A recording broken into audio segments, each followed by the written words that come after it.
सल्ली अला रसूलिहिल करीम अम्मा बअद फ़अऊज़ु बिल्लाहि मिनश शैतानिर रजीम बिस्मिल्लाहिर रहमानिर रहीम वैलुल लिकुल्लि हुमज़तिन लुमज़तिन अल्लज़ी जमअ मालन मुअद्ददा यहसबु अन्न मालहु अख़लदा कल्ला लयुनबज़न्ना फ़िल हुतमति वमा अदराका मल हुतमा नारुल्लाहिल मूक़दतु अल्लती तत्तलिअु अलल अफ़इदा इन्नहा अलैहिम मुअस्सदतुन फ़ी अमदिन मुमद्ददा।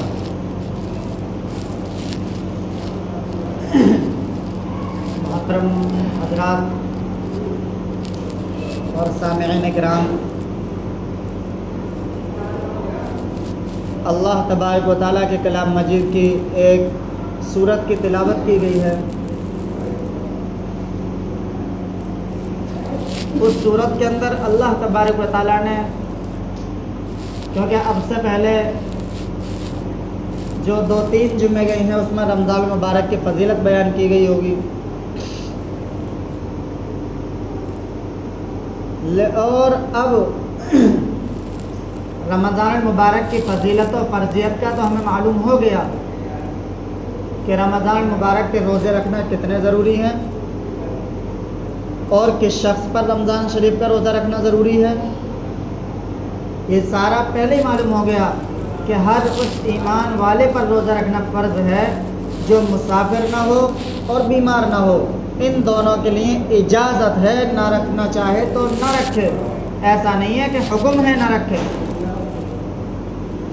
अगर कोई रोज़ा रख ले, मुसाफिर है, रोज़ा रख ले तो अब तोड़ नहीं सकता। सफ़र की हालत में अगर कोई रोज़ा रख ले तो अब नहीं तोड़ सकता। हाँ, पहले उसे इजाज़त है कि ना रखे, उसकी मर्ज़ी, शरीयत ने इजाज़त दी है। उसके बाद जब रमज़ान के रोज़े मुकम्मल गुजर जाए तो ईद के बाद फिर उसकी क़ज़ा है। इसी तरह कोई बीमार शख्स हो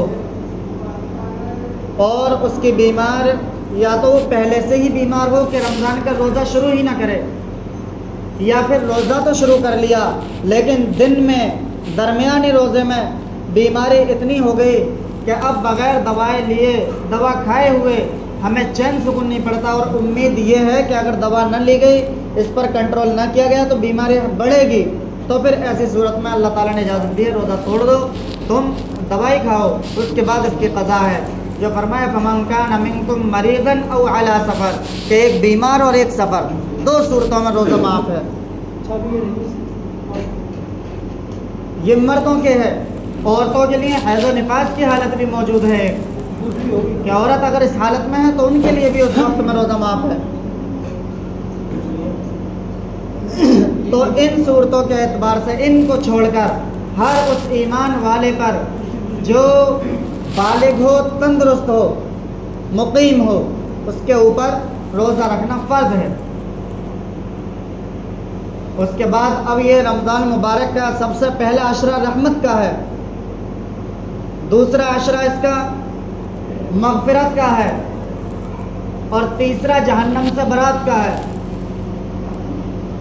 जबकि अगर इस बात पर हम गौर करें कि सबसे पहला अशरा यानी सबसे पहले 10 दिन रहमत के क्यों हैं, यानी रहमत का मामला कि अल्लाह ताला ने अपनी रहमत में हमें ढांप लिया।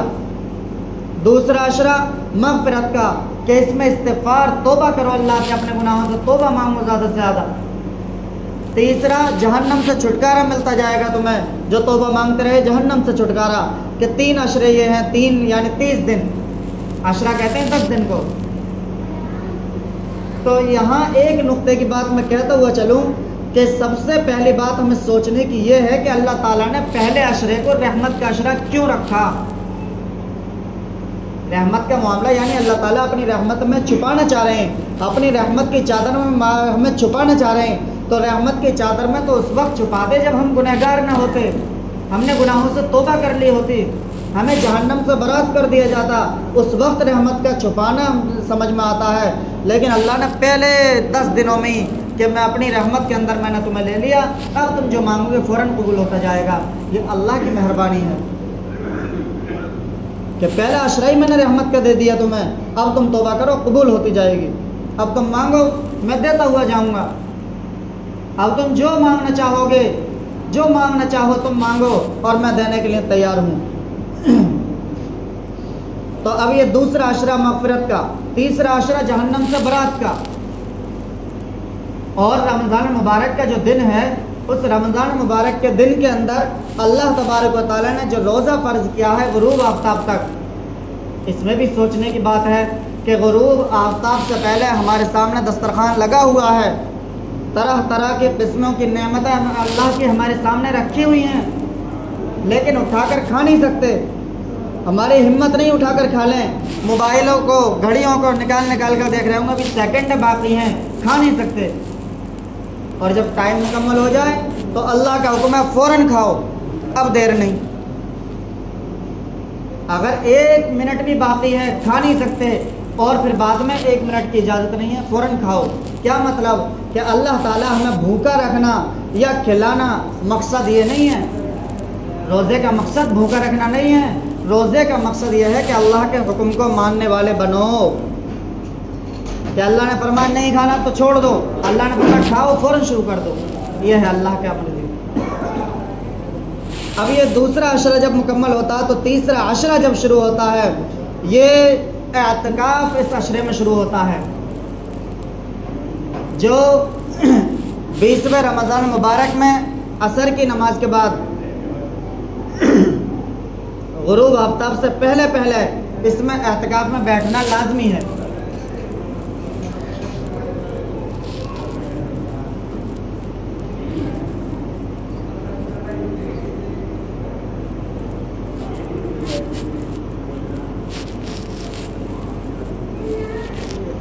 अंदर वाली, हाँ इधर वाली बंद करो, ये वाली अब इसे करो।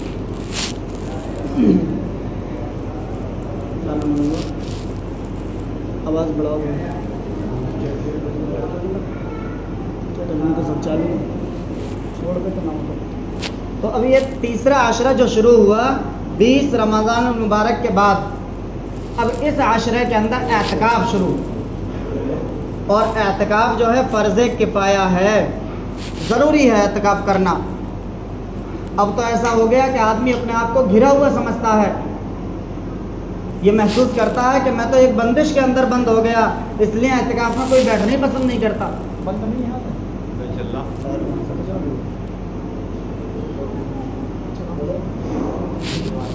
ये ऊपर वाला चालू कर दिया।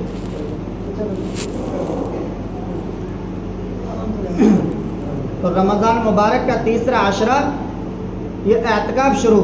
अब यह जब 20वां रोज़ा मुकम्मल होने वाला होगा, मुकम्मल होगा और 21वां रोज़ा शुरू होगा, 21वां दिन, यानी कि गुरूब आफ्ताब से पहले पहले, मगरिब की नमाज से पहले पहले एतकाफ़ के अंदर बैठना है। अब वह एतकाफ़ 9 दिन का होगा या फिर 10 दिन का होगा। 29 रोज़े हुए 9 दिन का हो गया, 30 रोज़े हुए 10 दिन का। यह एतकाफ़ फ़र्ज़े किफ़ाया है। और गांव में, मोहल्ले में एक आदमी, एक मस्जिद में एक आदमी का बैठना लाजमी है। अगर कहीं शहर या कस्बे में कई मस्जिदें हैं तो मोहल्ले की मस्जिद में एक आदमी का बैठना ज़रूरी है।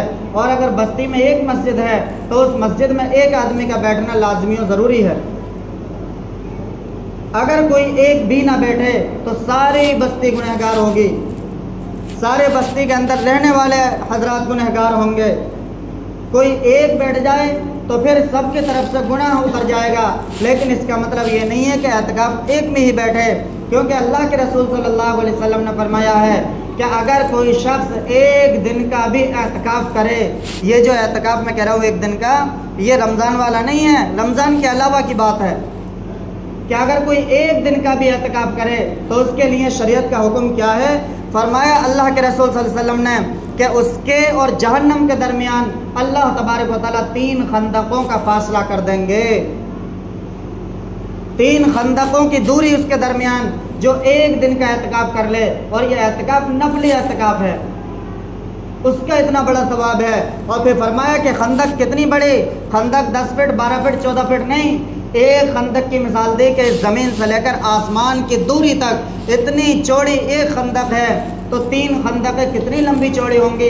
एक दिन का एतकाफ़ करने का इतना बड़ा सवाब है कि जहन्नम से इतना दूर कर दिया जाएगा। और ये नफली एतकाफ़ है। जब कोई शख्स रमज़ान शरीफ के महीने में एतकाफ़ करेगा, जिस महीने के अंदर अगर कोई नफिल पढ़े तो फ़र्ज़ के बराबर सवाब है, अगर कोई फ़र्ज़ पढ़े तो 70 फ़र्ज़ों के बराबर सवाब है, अगर कोई 1 रुपया अल्लाह के रास्ते में खर्च करे तो ये 70 रुपयों के बराबर सवाब मिलता है। तो उस महीने के अंदर जब एतकाफ़ में बैठेगा तो एतकाफ़ करने वाले के भी फ़ज़ाइल मौजूद हैं। फरमाया कि जो एतकाफ़ में होगा उसका सोना भी इबादत है, उसका बोलना भी इबादत है, उसका इबादत करना भी इबादत है। सोना भी इबादत से खाली नहीं है। आम लोग होंगे उनका सोना इबादत नहीं होगा, इबादत करना इबादत होगा, लेकिन मुअतकिफ जो है रमज़ान शरीफ में एतकाफ़ करने वाला जो है उसका सोना भी इबादत में लिखा जाएगा। और ये एतकाफ़ सिर्फ मर्दों पर नहीं है, औरतों के लिए भी हुक्म है कि उन्हें भी एतकाफ़ करना चाहिए। हज़रत शेख ज़करिया साहब रहमतुल्लाह अलैह ने फरमाया, फ़ज़ाइल अमाल जो किताब पढ़ी जाती है, हज़रत ने लिखा है कि औरतों को चाहिए कि घर की मस्जिद में, ये जो मैंने इनका हवाला दिया इस वजह से दिया कि इन्होंने लिखा है कि औरतों को चाहिए कि घर की मस्जिद में एतकाफ़ करें। क्या मतलब? घर की मस्जिद है तो हमारी समझ में आने वाली बात है ही नहीं। हमारे घर तो खूब इंजीनियर से नक्शे मंगवा कर बनवाए जाते हैं, इंजीनियरों से नक्शे बनवाए जाते हैं, फिर हमारे घर बनते हैं। उस इंजीनियर के नक्शे बनाने में मस्जिद तो कहीं होती ही नहीं। तो मैं आपको ये बतलाना चाह रहा हूँ कि एक ज़माना था मुसलमानों के जब घर बना करते थे तो एक कमरा मस्जिद के नाम से बना करता था कि इस कमरे में हमारे घर की औरतें या मर्द एक तरफ बैठकर अल्लाह की इबादत क्या करेंगे। हमारे रहने के कमरे और हैं, सोने के कमरे और हैं, मेहमानों के रूम और हैं, और इसी तरह बेडरूम और हैं। तो इसी तरह इबादत करने के लिए कमरा अलग है, उसे मस्जिद कहा जाता है। आगे इन्होंने लिखा है कि अगर किसी के घर में ऐसी कोई जगह ख़ास ना हो मुतय्यन तो फिर एक कोने में बैठकर औरत भी एतकाफ़ कर ले। और औरतों के लिए तो बड़ा आसान है, औरतों के लिए बड़ा आसान है। घर में बैठी हुई एतकाफ़ करती रहे, अपनी बच्चियों से या किसी भी जो भी उसके मातहत हो उससे अपना काम भी लेती रहे, सामान बताती रहे, सालन बनाना है, इसमें क्या डालना है, कितना डालना, सब बताती रहे और बैठी रहे एक कोने में। मर्द तो घर नहीं जा सकता, औरत तो घर में बैठ के एतकाफ़ करेगी, लेकिन सवाब दोनों के लिए बहुत ज़्यादा है, बहुत ज़्यादा है। एक दिन का सवाब मैंने बतलाया नफली। और इसी तरह अल्लाह के रसूल सल्लल्लाहु अलैहि वसल्लम ने फरमाया कि इस्लाम की बुनियाद 5 चीज़ों पर है। इस्लाम की बुनियाद 5 चीज़ों पर है। पहली चीज़ पर तो करीब करीब हमारा सबका अमल होता है। वो पहली चीज़ है कौन सी? कि अल्लाह तबारक व तआला का इकरार करना, इकरारुम बिल लिसानी व तस्दीकुम बिल क़ल्ब, कि इस बात का इकरार करना कि हम अल्लाह को मानते हैं, इस बात का इकरार करना हम रसूलुल्लाह सल्लल्लाहु अलैहि वसल्लम को अपना रसूल, अपना नबी, आखिरी नबी मानते हैं, इस बात का इकरार करना कि क़यामत के दिन अल्लाह ने मुतय्यन किया है वो एक दिन आएगा, इस बात का इकरार करना कि हमारे दरमियान जो एक किताब है, मुअज़्ज़ज़ किताब कुरान करीम, ये भी हकीकतन अल्लाह की किताब है। इस बात का इकरार करना कि हमारे नबी से पहले मूसा अलैहिस्सलाम, ईसा अलैहिस्सलाम, इब्राहीम अलैहिस्सलाम, इस्माइल अलैहिस्सलाम, इसहाक़ अलैहिस्सलाम, याक़ूब अलैहिस्सलाम, तकरीबन 1,24,000 कम बेश अंबिया आए हैं। उन सब को अल्लाह ने हकीकतन नबी बनाकर भेजा है। इस बात का दिल से इकरार, ज़ुबान से इकरार करना, इक़रारुम बिल लिसानी, ज़ुबान से इसको बोलना, व तस्दीक़ुम बिल क़ल्ब, और दिल से इसको सच्चा मानना। इस बात पर तो हमारा अमल है कि हम मुसलमान जब ही होंगे जब इन बातों पर अमल कर लेंगे। दूसरी बात, इस्लाम की बुनियाद 5 चीज़ों पर, पहला नंबर कलमा तय्यबा, दूसरा नंबर नमाज। इसमें कोताही है, लेकिन फिर भी कुछ समझते हैं कि नमाज दीन में है। कोताही ज़रूर है लेकिन समझते हैं कि नमाज दीन में है। तीसरी चीज़ रोज़ा, ये भी हमारे जहन में आ जाता है कि दीन में तो है लेकिन ना रखें, हमारी मजबूरी है। किसी का ब्लड प्रेशर हाई हो रहा है, किसी का लो हो रहा है, ये मजबूरन बीमारियां हैं, हम नहीं रख सकते, लेकिन हमें पता है कि रमज़ान के रोज़े हैं। चौथी चीज़ और 5वीं चीज़ ये हमारे जहनों से ही निकल गई कि ये अल्लाह ने ये हमारे ऊपर फ़र्ज़ किया है। चौथी चीज़ ज़कात और 5वीं चीज़ हज। हमने अपने जहनों से ही निकाल दिया जब हमारा बचपना था, आपका बचपना होगा, आपने कितना सुना होगा। मैं अपने बचपने की 20 साल पुरानी बात कर रहा हूँ कि हम बहुत सुना करते थे, फुला मोहल्ले में हाजी जी हैं, फुला मोहल्ले में हाजी जी हैं, फुला मोहल्ले में हाजी जी हैं। लेकिन आज पूरे गांव में नहीं सुनने को मिलता कि हाजी जी हैं। क्या पूरे गांव के अंदर किसी पर हज फर्ज नहीं है? कोई ज़कात देने वाला न रहे।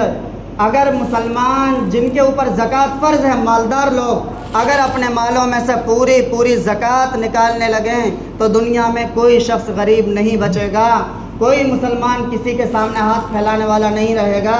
आज तो अगर कोई आ भी जाए तो उसको आने वाले को हम हक़ीर समझते हैं, जबकि हमारे ये खुशकिस्मती है कि आज ज़कात लेने वाले हमारे पास आ रहे हैं। सुन लो, अल्लाह के रसूल का फरमान है, अल्लाह के रसूल सल्लल्लाहु अलैहि वसल्लम ने फरमाया कि एक वक्त आएगा कि लोग अपना माल लेकर भागे फिरेंगे कि कोई हमारा माल कबूल कर ले, कोई हमारी तरफ से ज़कात ले ले, कोई हमारी तरफ से सदका ले ले, कोई हमारी तरफ से हदिया ले ले, लेकिन सामने लेने वाला कोई नहीं होगा। जिसके पास जाएंगे वो पहले से मुंतज़िर होगा, मेरे पास कोई आवे लेने वाला।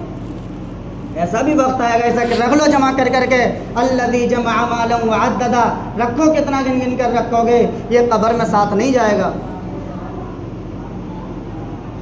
वो एक वाक़या सुना होगा ना, एक बादशाह का इंतकाल हुआ तो उसने वसीयत की अपने वज़ीर से कि जब मेरा इंतकाल हो जाए और इंतकाल हो जाए तो मेरा एक हाथ बाहर निकाल देना। तो वज़ीर के जहन में अपनी बात आई कि बादशाह सलामत, आप इतने बड़े बादशाह हैं और जब आपका इंतकाल हो जाएगा, आपकी कब्र से आपका हाथ बाहर निकाला जाएगा तो लोग देखने आएंगे, फातिहा पढ़ने आएंगे, वो लोग कहेंगे कि कितना बड़ा लालची बादशाह है कि कब्र में जाते हुए भी ये कहता गया कि एक आध मुल्क और हाथ आ जाता। बादशाह ने कहा नहीं नहीं, तुम्हारा और उन लोगों का ख्याल गलत है, सुनो मैं किस लिए कह रहा हूँ, मेरी सुनो। कि जी बादशाह सलामत आप बतलाएं कि मैं इसलिए कह रहा हूँ कि दुनिया को पता चल जाए कि इतना बड़ा बादशाह, इतने मुल्कों पर हुकूमत करने वाला बादशाह जब दुनिया से जा रहा है तो वो भी खाली हाथ जा रहा है, हाथ में कुछ नहीं है। तो यहाँ से कुछ नहीं साथ जाने वाला, सब यहीं छोड़ के जाएंगे। और जिस औलाद की खातिर हमने अपनी कमाई दमाई पूरी ज़िंदगी लगा दी, जिस औलाद की खातिर 500 रुपये कमाने की खातिर हमने रमज़ान का रोज़ा छोड़ दिया, अजय धूप में काम करना पड़ता, रोज़ा नहीं रखा जाता, अजय धूप में काम करना पड़ता है, हमें तो वो फेरी पर जाते हैं तो बोलना पड़ता है, हम रोज़ा नहीं रख पाते। इन 500 और 1000 रुपये की खातिर हमने रोज़ा आज छोड़ा है। सुनो, अल्लाह तबारक व तआला के रसूल सल्लल्लाहु अलैहि वसल्लम का फरमान है, फरमाया कि जिसने रमज़ान शरीफ के रोज़े नहीं रखे वो सुन ले कि ईद वाले दिन मेरी ईदगाह के करीब भी ना आवे। अल्लाह के रसूल ने वाइद बयान फरमाई है कि जिसने रमज़ान शरीफ के रोज़े ना रखे वो ईदगाह के करीब भी ना आवे ईद की नमाज़ पढ़ने। और इसी तरह फरमाया कि जिसने बकरा ईद पर साहिब निसाब मालिक होते हुए ज़कात फ़र्ज़ है, कुर्बानी वाजिब है, ये काम होते हुए कुर्बानी ना की, वो मेरी ईदगाह के करीब ना आवे।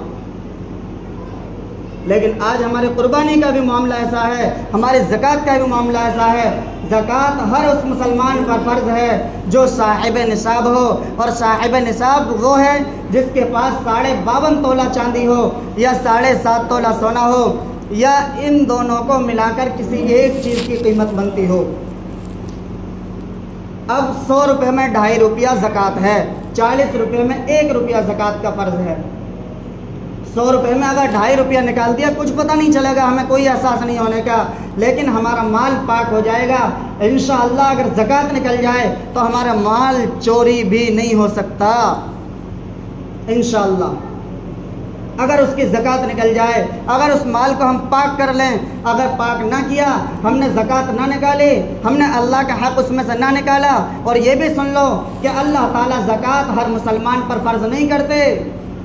अल्लाह ने जो ज़कात फ़र्ज़ की है उस शख्स पर की है जिसको पहले दिया है, बाद में कहा है कि इसमें से थोड़ा सा मेरा भी हिस्सा निकालता रहे। गरीब पर कोई ज़कात फ़र्ज़ नहीं है, गरीब पर कोई फ़ितरा वाजिब नहीं है, कोई फ़र्ज़ नहीं है, गरीब पर कोई कुर्बानी फ़र्ज़ नहीं है, उस मालदार पर जो साहिब निसाब हो। और ये अपनी घर की औरतों को बतलाओ कि औरतों के ऊपर जो सामान है, जो उनके ऊपर जेवर जेवरात है, उसकी ज़कात उसके ऊपर फ़र्ज़ है। अगर मर्द पैसा नहीं देता अपनी जेब से तो औरत चाहे सामान बेचे, कुछ भी करे, उसे ज़कात देनी पड़ेगी, ये फ़र्ज़ है। वरना क़यामत का दिन होगा। आज जो हम जमा कर कर के रखते हैं और ये सोचते हैं अयहसबु अन्ना मालहु अख़लदा, ये माल हमारे पास हरगिज़ रहेगा और हमेशा रहेगा, हमसे कभी जुदा नहीं हो सकता, तो ये माल दुनिया में तो हमसे छीन लिया जाएगा, मैदान हश्र में हमारे ऊपर मुसल्लत कर दिया जाएगा। ये माल एक गंजा सांप बन जाएगा जो हमें हमेशा डसता रहेगा जब तक हिसाब किताब ना हो जाए मैदान हश्र के दिन। हम पूछेंगे ये किस जुर्म की सज़ा है? दूसरे लोगों को हम देख रहे हैं, उनके ऊपर कोई सांप मुसल्लत नहीं है, हमारे ऊपर क्या है? तो क्या चीज़ है? कौन सा अजाब है? वो कहेगा मैं तेरा वो माल हूँ जो दुनिया में तू जमा कर कर के रखता था और गरीबों का, मोहताजों का हक खाया करता था। जबकि अल्लाह ने फरमा दिया वो अम्मा साइला फला तनहर, के साइल को धक्का न दो, साइल को मत धुतकारो, इसके तुम अपनी खुशकिस्मती समझो कि तुम्हारे पास कोई आज आ रहा है। और जब किसी को दो तो इस तरह तो दोनों तरीक़े हैं, एक छुपकर भी सदका करना है और एक एलानिया भी सदका करना है, और दोनों ही अफजल हैं। और मैं ये समझता हूँ अपने एतबार से कि आज के दौर में दिखलाकर सदका देना ज़्यादा अफजल है, ज़कात अदा करना ज़्यादा अफजल है। उन दोनों की वजह यह है कि छुपाकर सदका देना इसलिए अफजल है कि कहीं हमारे जहन में ये बात ना आ जाए कि दुनिया हमें देखेगी, हमें सखी कहेगी। इस एतबार से तो छुपाकर देना ज़्यादा बेहतर है। और दिखाकर देना मैं क्यों कह रहा हूँ? इसलिए कि हमारे ज़माने में हमने ये छोड़ ही दिया कि हमारे ऊपर ज़कात फ़र्ज़ है। आज हम देंगे, दूसरा हमसे पूछेगा भाई ये शख्स आया है, ये गरीब है, मोहताज है, तुझे 2, 4, 10, 5 रुपये देने थे, तूने तो इकट्ठे 1 लाख में 2500 उठा कर दे दिए, क्या वजह है? ताकि हम उसके सामने बात बयान कर सकें कि हमारे पास 1 लाख रुपए थे, पूरे साल हो गए ये रखे हुए हैं, इसमें अल्लाह ने ज़कात फ़र्ज़ की है, वो 2500 रुपये बनते हैं। एलानिया इसलिए अफजल है ताकि दूसरों को भी तरगीब देने का मौका मिल जाए। अगर हमारा जहन के अंदर ये बात है कि हमें देखकर दूसरे भी देंगे तो एलानिया अफजल है। और अगर जहन में वो बात है कि कहीं हमें सखी कहने न लग जाएं और कहीं सामने वाला अपने आप को गुर्बत वाला समझकर कहीं उसकी आंखों में आंसू ना आ जाए तो छुपा कर दे दो, फिर ऐसे दे दो कि दाएं हाथ से दो, बाएं को पता न चले। दोनों बेहतर हैं, जैसे दिल चाहे वैसे दे दो, लेकिन अदा करना ज़रूरी है। मर्दों पर जो माल है उनकी ज़कात मर्दों पर फ़र्ज़ है, औरतों पर जो माल है उसकी ज़कात औरतों पर फ़र्ज़ है। और ये माल पर ही नहीं है, किसी के पास खेती है तो उस खेती से जो फसला अनाज आ रहा है उसके ऊपर भी ज़कात फ़र्ज़ है। अगर पानी अपने पैसों से लगाया है तो उसमें 20वां हिस्सा है, और अगर अल्लाह तबारक व तआला 40वां हिस्सा है। अगर बारिश के ज़रिए फसल तुम्हारी तैयार हुई है तो उसमें 20वां हिस्सा है। ये फसल का इस तरह ज़कात है।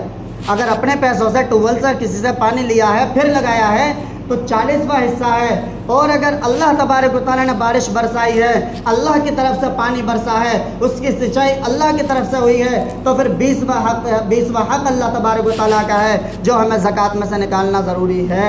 और ज़कात कौन सी? जो हमारे फसलाना अनाज आ रहा है उसमें से। मैं समझता हूँ कि वक्त हो गया और सभी इस बात को समझ गए होंगे कि ज़कात कितनी ज़रूरी है। इसलिए कोई भी अपने माल को इकट्ठा कर करके क़यामत के दिन के लिए अपनी घड़ियों को सख्त घड़ी ना बनाएं। मेरे भाइयों, बड़ा सख्त माहौल होगा जब सूरज 1.25 नेज़े की दूरी पे होगा, सर खोल रहा होगा हांडी की तरह खोल रहा होगा, और कोई शख्स तो ऐसे होंगे कि कोई टखनों तक, कोई घुटनों तक, कोई नाफ तक, कोई कंधे तक, कोई पूरा का पूरा अपने ही पसीने में डूबा हुआ होगा। आज हमारे ऊपर से पसीना यहाँ से उतर के थोड़ा सा चला तो जाए, हम पे रहा नहीं जाता। उस दिन हमारा क्या हाशर होगा जिस दिन पूरे के पूरे पसीने में डूबे हुए होंगे। तो उस दिन की फ़िक्र करें। अल्लाह तबारक व तआला हमें अपने मालों में से अपना हक़ निकालने की सही तरीक़े से तौफ़ीक़ अता फ़रमाए। व आख़िर दावाना अल्हम्दुलिल्लाहि रब्बिल आलमीन।